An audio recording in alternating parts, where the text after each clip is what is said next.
ఓం నమో వెంకటేశాయ. Welcome to my Krishna astro TV. నా పేరు నరసింహమూర్తి. నా ఫోన్ నెంబర్ వచ్చి 8712190468. ఈనాటి కార్యక్రమంలో చాలామందికి యోగం అనేటువంటిది ఉంటుంది. అలాగే న్యూమరాలజీ ప్రకారంగా కూడా ఆ యోగాన్ని పెంచుకునేటువంటి ప్రయత్నాలు చాలామంది చేస్తుంటారు. ఒక సరైన న్యూమరాలజిస్టు మీ పేరుని సరైన పద్ధతిలో నేమ్ కరెక్షన్ కనుక చేసిస్తే అభివృద్ధి అనేటువంటిది సాధ్యమవుతూ ఉంటుంది.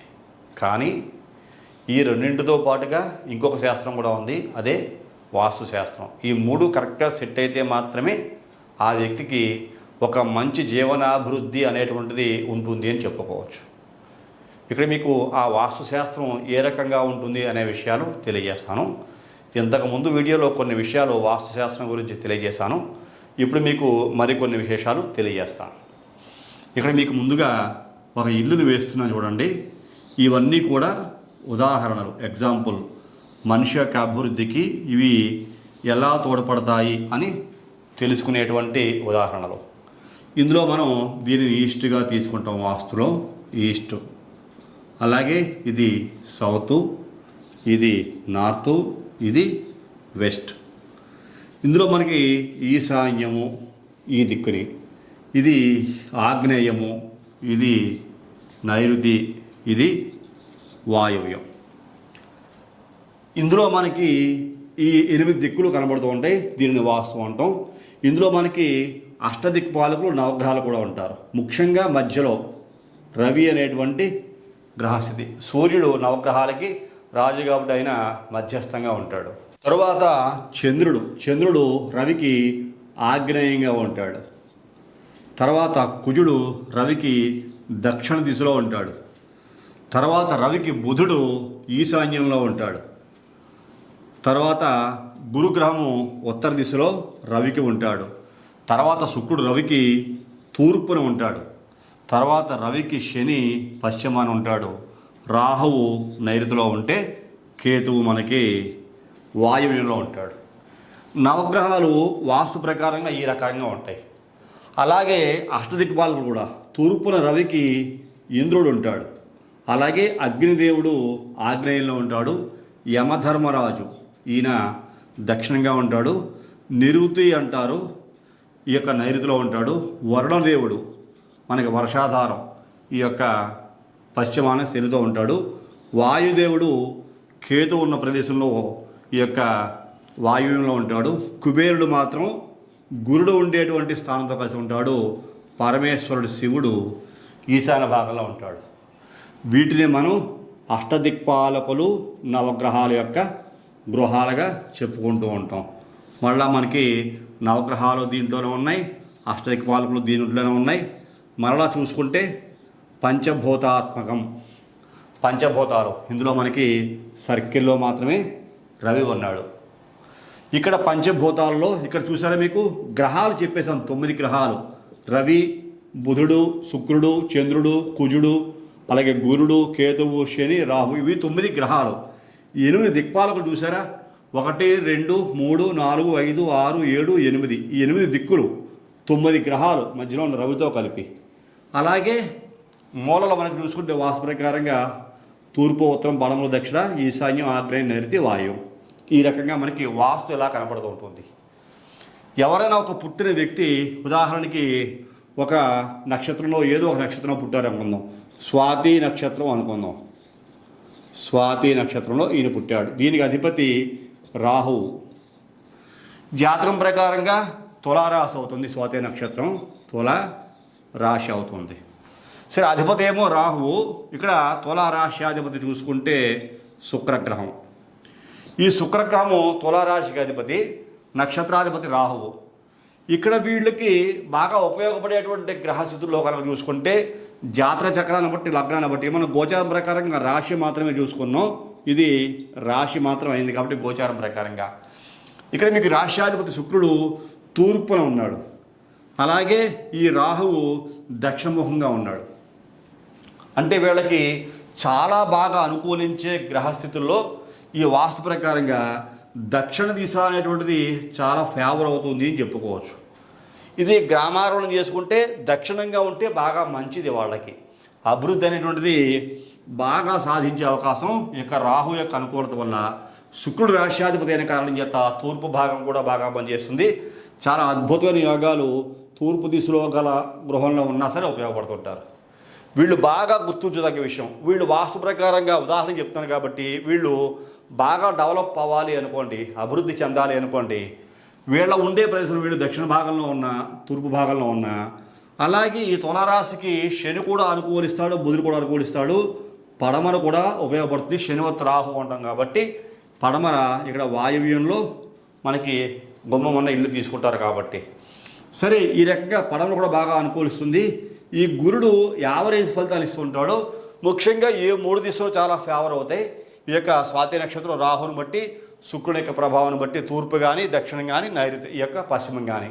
అందులో ఫస్ట్ ప్రయారిటీ చూసుకుంటే ఇక్కడ మనం దక్షిణానికి ఇస్తాం. రాహువు దక్షిణ దిక్కుగా ఉంటాడు కాబట్టి, అలాగే అధిపతి కూడా రాహువు ఈ యొక్క దక్షిణ దిక్కు కాబట్టి. తర్వాత చంద్ర కుజ రాహువులు ఈ ప్రభావాలు ఈ స్వాతి నక్షత్రం తులారాశి వాళ్ళ మీద చాలా ఎక్కువగా కనపడుతూ ఉంటాయి. ఎందువల్ల ఇక్కడ చంద్రుని యొక్క స్థానం ఆగ్నేయంలో గుమ్మంగల ఇల్లు తీసుకున్నారనుకోండి, ఈ తులారాశికి 10వ స్థానం అవుతుంది. 10వ స్థానం చూసారా, 10వ స్థానాధిపతి చంద్రుడైన కారణం చేత దక్షిణాగ్నేయం గల గృహంలో కనుక ఉంటే అభివృద్ధి స్థితికారకుడు కాబట్టి దినదినాభివృద్ధి చెందుతారు. చాలా అద్భుతమైన యోగాలు కలుగుతూ ఉంటాయి. మళ్ళీ దక్షిణాగ్నేయం కలిసి సెంటర్ గుమ్మం తీసుకోకూడదు. కుజస్థానంలో ఉండే గుమ్మం ఉన్న ఇంట్లో నివసించకూడదు. నైరుతిలో ఉన్న గుమ్మం ఉండదు ఇల్లు. ఊరికి నైరుతిలో ఉండొచ్చు అని చెప్పాను మీకు. నైరుతి భాగంలో వాళ్ళు నివసించవచ్చు. ఒకవేళ ఏదైనా ఒక వెంచర్ వేశారనుకోండి, మీకు ఇలాగా ఒక పెద్ద వెంచర్ ఏదో ఒకళ్ళు వేశారనుకుందాం, దీంట్లో ఫ్లాట్లు రకరకాలుగా డివైడ్ చేశారు. ఇదిగో ఈ సన్న నుండి రోడ్డు అనుకుందాం, ఈ సన్ననివి రోడ్లు అనుకుందాం, ఇవన్నీ ఫ్లాట్స్ అనుకుందాం. ఉదాహరణ చెప్తున్నాను మీకు.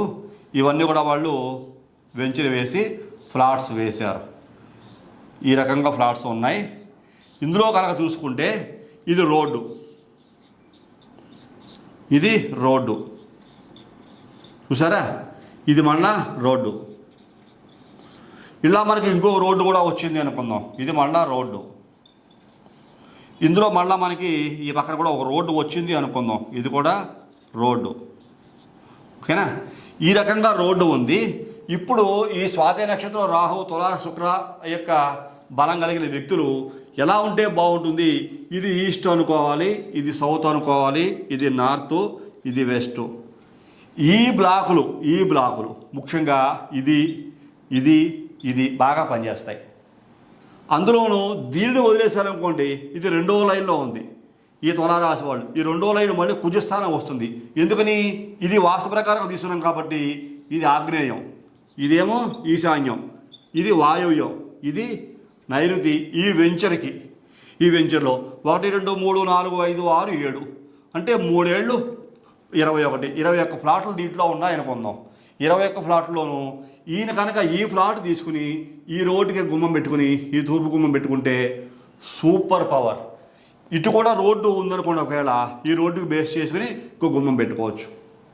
లేదు ఇక్కడ తూర్పు గుమ్మం పెట్టుకుని ఇలాగా దక్షిణ ఆగ్నేయ గుమ్మం పెట్టుకుని ఈ స్వాతి నక్షత్రం రాహుకాలం ఈ యొక్క రాహు మహాదశలో పుట్టిన వ్యక్తి తులారాశి శుక్రుడికి అధీనంలో పుట్టిన వ్యక్తి ఈ ఫ్లాట్ కనుక తీసుకుని ఇక్కడ ఇల్లు కట్టుకుంటే అతను దినదినాభివృద్ధి చెందుతూనే ఉంటాడు.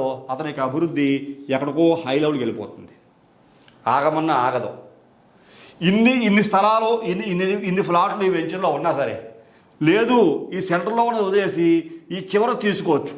ఈ చివరది కూడా అంతే, దక్షిణాగ్నేయం తీసుకుని తూర్పు ఈశాన్యం గుమ్మం కలిగిన ఇల్లు కట్టుకుంటే కనుక చాలా బాగుంటుంది. ఒకవేళ ఇటు కూడా రోడ్డు ఇన్ కేసు ఉంది అనుకోండి, వాయువ్యం కూడా పెట్టుకోవచ్చు. ఇతని యొక్క ఇది పెట్టుకోవచ్చు, గుమ్మం కూడా పెట్టుకోవచ్చు ఇంటికి. ఇలా పెట్టుకున్న ఇది కూడా ఎక్కడో చాలా హై లెవెల్కి తీసుకుపోతుంది. ఎందుకని? ఈ స్వాతి నక్షత్రం తులారాశికి అధిపతి తూర్పు దిశను వాడుకుంటున్నాం చూసారా. అలాగే కర్మకారుడు 10వ స్థానానికి అధిపతి ఇక్కడ చంద్రుడిని చెప్పాను కదా, ఈ చంద్రుడి యొక్క స్థానం వాస్తు ప్రకారంగా వాడుకుంటున్నాం. అలాగే ఈ యొక్క వాయువ్యం శని యొక్క స్థానాన్ని వాడుకుంటున్నాం.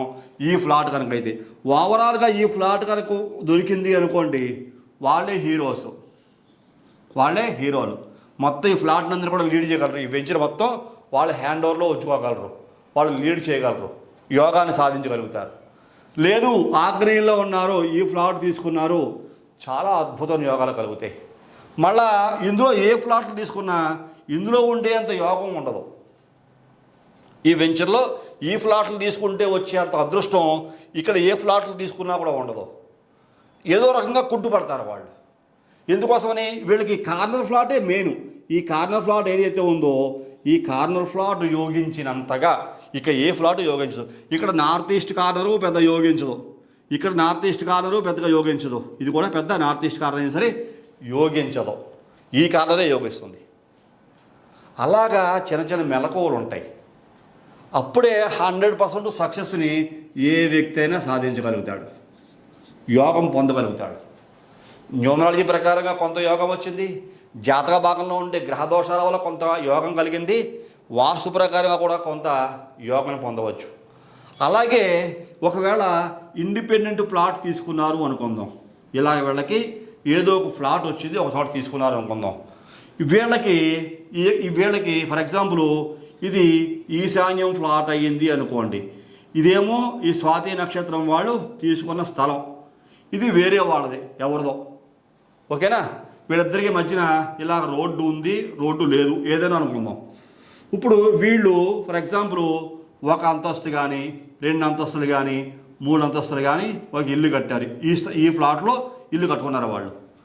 కానీ వీళ్ళకి తూర్పు భాగంలో ఇతను 5 కానీ 6 కానీ 7 కానీ మీరు కనీసం ఒక 5 అంతస్తులు బిల్డింగ్ కట్టారనుకోండి, వీళ్ళ పరిస్థితులు మళ్ళీ డౌన్ అవుతాయి, వీళ్ళు డౌన్ అవుతారు, ఖచ్చితంగా వీళ్ళు డౌన్ అవుతారు. ఎందుకని? తూర్పు ఈశాన్య భాగాలు వీళ్ళకి రావాల్సినటువంటి యోగం వీళ్ళకే కాదు, యాక్చువల్గా ఈ స్వాతి నక్షత్ర జాతకులకే కాదు, ఇలాంటి స్థలంలో ఎదుర్కొండగా ఈశాన్యాన్ని కంప్లీట్గా హై లెవెల్లో బాగా పైకంటా లేపేసి ఎవరికి బిల్డింగ్ ఉన్నా సరే వెనకాలన్న వాళ్ళు దానికన్నా హైట్ కనుక ఉండలేకపోతే వీళ్ళు ఇబ్బందులే పాలవుతారు, సమస్యలు పాలవుతారు. లక్ష్మీ కటాక్షం ఉండదు, వాళ్ళకి అనేక రకాల సమస్యలు ఉంటాయి. కొన్ని ఇళ్ళు చూస్తూ ఉంటాం, పట్టణాల్లో సిటీలు చూస్తూ ఉంటాం, ఇది ఒక 4 స్థలాలు ఉన్నాయనుకోండి, ఇలా 4 స్థలాలు ఉన్నాయనుకోండి, ఇందులో ఒక అతను ఇల్లు కట్టుకుంటాడు. ఇది చూసుకుంటే ఒక 5 అంతస్తులు ఉంటుంది, ఇది ఒక 5 అంతస్తులు ఉంటుంది, ఇది ఒక 5 అంతస్తులు ఉంటుంది, ఇతను 2 అంతస్తులే వేసుకుంటాడు. 5 అంతస్తులు కట్టుకునే కెపాసిటీ ఇతను ఉండదు, 2 అంతస్తులే డూప్లెక్స్ వేసుకున్నాడు ఇతను. ఇతని పరిస్థితి ఫెయిలే, సక్సెస్ కాడు. ఎందుకోసమని? ఈ 3 చుట్టుపక్కల ఇక్కడ చూసుకుంటే ఇది బ్లాక్ అయిపోయింది, ఈశాన్యం బ్లాక్ అయిపోయింది, ఆగ్నేయం బ్లాక్ అయిపోయింది. నైరుతిలో ఉన్న ఈ వ్యక్తి ఫెయిల్ అవుతాడు, డౌన్ అయిపోయాడు. ఈ 3 కూడా క్లోజ్ అయిపోయాయి. చూసారా? అలా కాదు, ఈ ఈశాన్యంలో ఉన్న అతను 2 అంతస్తులు ఉన్నాయి, ఇతను 5 అంతస్తులు, ఇతను 5 అంతస్తులు, ఇతను 5 అంతస్తులు ఉన్నాయనుకోండి, ఇతను డెవలప్ అయిపోతాడు. వీళ్ళు 5 ఉన్నా ఇతను 2 అంతస్తులే వేసుకోవటం వల్ల ఇతనికి అభివృద్ధి దినదినాభివృద్ధికి చెందుతూ ఉంటుంది. వీళ్ళు కూడా బాగుంటారు, 5 ఉన్న వాళ్ళు కూడా బాగుంటారు. ఎందుకని? వీళ్ళకి ఈశాన్యంలో ఉన్న బ్లాకు ఎక్కువ హైట్ లేదు, వాళ్ళతో సమానంగా లేదు, వాళ్ళకన్నా 3 అంతస్తులు పెద్ద ఉన్నాయి, ఇంకా 3 ఫ్లోర్స్ హైట్ ఉన్నాయి ఇవి. అట్లాగా వాస్తులోను మన సిటీలో ఉండే ప్రదేశాలు, ఇళ్లలో మనకి చుట్టుపక్కల ఉండే ప్రదేశాలు ఎంత అనుకూలంగా ఉన్నాయి చూడాలి. దాన్ని భౌగోళిక స్వరూపము అంటాం. ఇలా కాకుండా ఈ వెంచర్కి ఈ చుట్టుపక్కల ఎక్కడే ఒకవేళ ఇక్కడ ఏదైనా ఒక పెద్ద చెరువు ఉందనుకోండి, చెరువు ఇదేనా, దీన్నే వాటర్ ట్యాంక్ అని చెబుతాం, అది ఉందనుకోండి, మళ్ళీ ఇక్కడ యోగమో అవయోగమో చూడాలి. ఎక్కడ ఏ పక్కన ఎటువంటి పెద్ద పెద్ద చెట్లు ఉన్నాయి, ఎలాంటి వృక్షాలు ఉన్నాయి చూడాలి. ఇలాగా వాస్తు ప్రకారంగా కూడా కంప్లీట్గా కనుక చూస్తే ఆ వ్యక్తి 100% సక్సెస్ అవుతాడు, ఏ వ్యక్తి అయినా సరే. ముఖ్యంగా ఇలాంటి ఏ నక్షత్రంలో పుట్టిన వ్యక్తి, ఏ రాశిలో పుట్టిన వ్యక్తి, ఆ నక్షత్రాధిపతి, రాశ్యాధిపతి, అలాగే మనం ప్రకారంగా చూసుకుంటే వాస్తు ప్రకారంగా చూసుకుంటే కనుక పేరును బట్టే ఎక్కువగా చూస్తారు. ఏ పేరు ఉంది అతనికి, ఏ పేరుని బట్టి ఆ వాస్తు ప్రకారంగా అతను ఉంటే బాగుంటుంది అని చూస్తారు. కానీ దీనికన్నా హై లెవెల్ ఎనర్జీ ఈ నక్షత్రాన్ని బట్టి, ఈ యొక్క రాశిని బట్టి వాళ్ళ యొక్క అభివృద్ధి బాగా ఉంటుంది. పేరుని బట్టి వర్గోత్తమం చూస్తాం, కానీ దానికన్నా ఎక్కువ దీంట్లోనే హై లెవెల్ ఎనర్జీ అనేటువంటిది ఉంటుంది. ఎందుకంటే ఇది బై బర్త్, దీన్ని మార్చడం, పేర్లు మనం ఏమన్నా మార్చుకోవచ్చు. అందరికీ సొసైటీలో చాలామంది ఫెయిల్ అవడానికి గల కారణం ఏంటంటే, ఇద్దరికి పెళ్ళిళ్ళు చేస్తున్నారు అనుకోండి, అతనికి అనుకూలంగా అమ్మాయికి అనుకూలంగా ఉండే పేరు అబ్బాయిదైనా మార్చేయటం, అబ్బాయికి అనుకూలంగా ఉండే పేరు అమ్మాయిదైనా మార్చేయటం. కానీ ఈ జాతకాలు మార్చలేరుగా. భయభర్త ఉండే నక్షత్రాలు మార్చలేరు, లగ్నాలు గ్రహాలు అధిపతులు మార్చలేరు. అవి తాత్కాలికమైన ఉపశమనం ఇస్తాయి, తాత్కాలికమైన ఆనందాన్ని ఇస్తాయి, జీవితకాలం పనిష్మెంట్ ఇస్తాయి. తర్వాత జీవితకాలం బాధపడేలాగా శిక్షింపబడేలా చేస్తుంటాయి, శిక్షించేలా చేస్తుంటాయి. కానీ ఇది మనం పాటించాలనుకోండి, హై లెవెల్ లైఫ్ జీవితకాలం ఉంటుంది. అద్భుతాలు ఆ యొక్క ఇంట్లో చేయొచ్చు. యోగాను కూడా చాలా అవలేలుగా పొందొచ్చు. అప్పుడు ఇందులో అనుకూలించే గ్రహస్థితులు చాలా బాగా అనుకూలిస్తూ ఉంటాయి ఇలాగా చూసిన వ్యక్తుల యొక్క భవిష్యత్తు. అలాగే ఇలాంటి వెంచర్ తీసుకున్న ఒక అపార్ట్మెంట్ తీసుకున్నారనుకోండి, ఉదాహరణకి ఏదైనా ఒక అపార్ట్మెంట్ తీసుకున్నారు, ఇలాగ అపార్ట్మెంటు బిల్డ్ అయ్యి ఉంది. ఈ అపార్ట్మెంట్లో ఒక 4 బ్లాకులు ఉన్నాయనుకుందాం. ఇలా స్వాతి నక్షత్రంలో పుట్టిన వ్యక్తులు తూర్పు బాగా కలిసి వస్తుంది అనుకుంటే కనుక 100% వాస్తు ప్రకారంగా బాగుంటే తూర్పుకి వెళ్ళిపోవచ్చు, లేదు నైరుతికి వెళ్ళిపోవచ్చు. మళ్ళీ మీకు ఆగ్నేయం కానీ వాయువ్యం కానీ తీసుకోవచ్చా అంటే తీసుకోవచ్చు. కానీ తీసుకున్న ఈ తూర్పు నైరుతుల్లో ఉన్నంత ఎక్కువ బలం ఈ ఆగ్నేయం ఇక వాయువ్యంలో రాదు. అలా కూడా ఆలోచించి సరైన నిర్ణయం తీసుకుని ఒక మంచి అపార్ట్మెంట్ ఫ్లాట్లు, దానికి నడక ఎలా ఉంది, గుమ్మాలు ఎలా ఉన్నాయి, కిటికీలు ఎలా ఉన్నాయి, గదులు ఎలా ఉన్నాయి, అవన్నీ కూడా పరిశీలన తీసుకోవాలి. కాబట్టి వాస్తు అనేటువంటిది అంత ఈజీగా అర్థమయ్యే విషయం కాదు. ఏ పక్కన ఎత్తు, ఏ పక్కన పల్లం, ఇవి చూడడమే కాదు, వాస్తులో చూడాల్సిన పారామీటర్స్ చాలా ఉంటాయి. ఈ 3 కరెక్ట్ సెట్ అయితే వాళ్ళ యొక్క అభివృద్ధిని ఎవ్వరు కూడా ఆపలేరు. ఆపటం ఎవరి తరం కూడా కాదు అనేటువంటి యోగము ఆ వ్యక్తులకి వస్తుంది అని చెప్పుకోవచ్చు. ఇలాగ ఏ నక్షత్రాల వారికైనా ఉంటుంది, ఏ యోగాల వారికైనా ఉంటుంది. ఉదాహరణకి ఈ యొక్క స్వాతి నక్షత్రంలో ఇలా పుట్టిన ఈ వ్యక్తి ఏదో ఒక తారీఖు, ఒక 5వ తారీఖు పుట్టాడు అనుకుందాం. 5వ తారీఖు అధిపతి బుధుడు. ఇక్కడ మనం బుధగ్రహంగా తీసుకుంటాం. చూసారా, 5వ తారీఖు పుట్టిన వ్యక్తి బుధుడు. ఈయనకి మళ్ళా 8 డెస్టినీ నెంబర్ ఏందనుకోండి, దీనికి శని అనుకూల గ్రహం. ఇది కూడా యోగమే ఇలా తీసుకుంటే. అంటే డేట్ను బట్టి న్యూమరల్ ప్రకారం ఈ యొక్క నేమ్ ఎనర్జీ ఎలా ఉంది, పుట్టిన తారీఖు ఎలా ఉంది, నక్షత్రం ఎలా ఉంది, లగ్నం ఎలా ఉంది, గ్రహస్థితులు ఎలా ఉన్నాయి, అలాగే వాస్తు కూడా ఎలా వాడుకుంటే ఆ వ్యక్తికి జీవనాభివృద్ధి హై లెవెల్లో ఉంటుంది అని పరిశీలన చేసి ఒక సరైన మంచి నిర్ణయం చేసి వెంచర్లో ఎలాంటి ప్లాట్ తీసుకుంటే బాగుంటుంది, అలాగే ఇక్కడ సాముదాయిక గృహాల్లో ఎలా ఉంటే బాగుంటుంది, అపార్ట్మెంట్లో ఎలా ఉంటే బాగుంటుంది. చూసారా, అలాగా అనేక రకాల యోగాలు వాళ్ళకి కరెక్ట్గా సరైన నిర్ణయం చేసి ఇవ్వగలిగితే అదృష్టం అనేటువంటిది వాళ్ళని వరిస్తుంది, యోగం అనేటువంటిది వాళ్ళని ఖచ్చితంగా ఉంటుంది అని చెప్పేసి మరొకసారి మీకు తెలియజేస్తున్నాను. ఈ కార్యక్రమం నచ్చితే ప్రతి ఒక్కరు లైక్ చేయండి, షేర్ చేయండి, సబ్స్క్రైబ్ చేయండి. సబ్స్క్రైబ్ చేసినంత పక్కన ఉన్నటువంటి బెల్ ఐకాన్ మాత్రం ప్రెస్ చేయడం మర్చిపోకండి. అలా బెల్ ఐకాన్ ప్రెస్ చేయడం వల్ల నేను అప్లోడ్ చేయబోయే ప్రతి ఒక్క వీడియో మీకు వెంటనే ఇంటిమేట్ చేయబడుతుంది. మీరు యూట్యూబ్లోకి వెళ్ళి సెర్చ్ చేయాల్సిన అవసరం లేకుండా. తదుపరి వచ్చే కార్యక్రమంలో మరిన్ని ఆసక్తికర విషయాలు తెలియజేసుకుందాం. అంతవరకు సెలవు. నమస్కారం.